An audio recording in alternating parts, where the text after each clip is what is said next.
داستان اتاق 300. وقتی به خوابگاه قدیمی دانشگاه رفتم فکر میکردم فقط صدای پله های چوبی و بوی نم دیوارها باعث میشه شبها خوابم نبره، تا اینکه نیمه شب تلفن اتاقم زنگ خورد. مشکل این بود که اون تلفن سیم نداشت.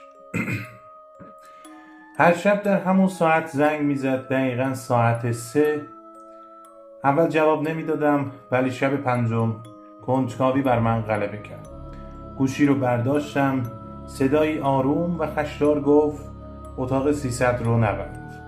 من در اتاق شماره 300 بودم. اوج ترس. بعد از اون تماس چیزهایی تغییر کرد. رد کف پا روی زمین غبار گرفته پیدا شد، ولی فقط یکی بود.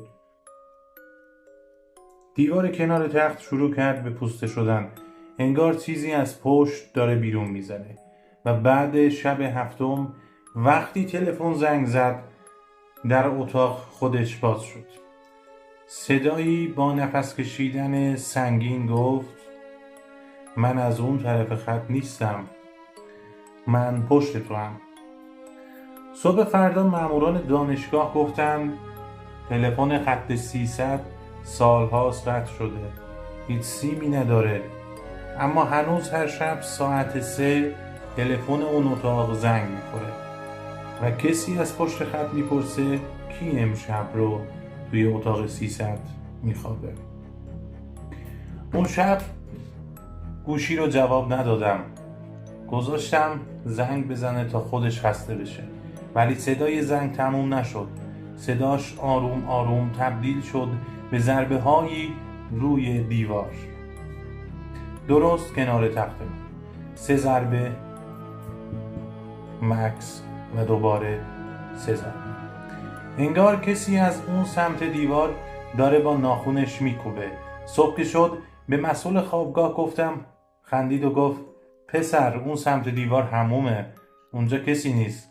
اما وقتی رفتم ببینم اون دیوار با بقیه فرق داشت، سردتر، نمناکتر و روش یه خط باریک کشیده شده بود، مثل رد انگشتی که از داخل فشارش داده باشه.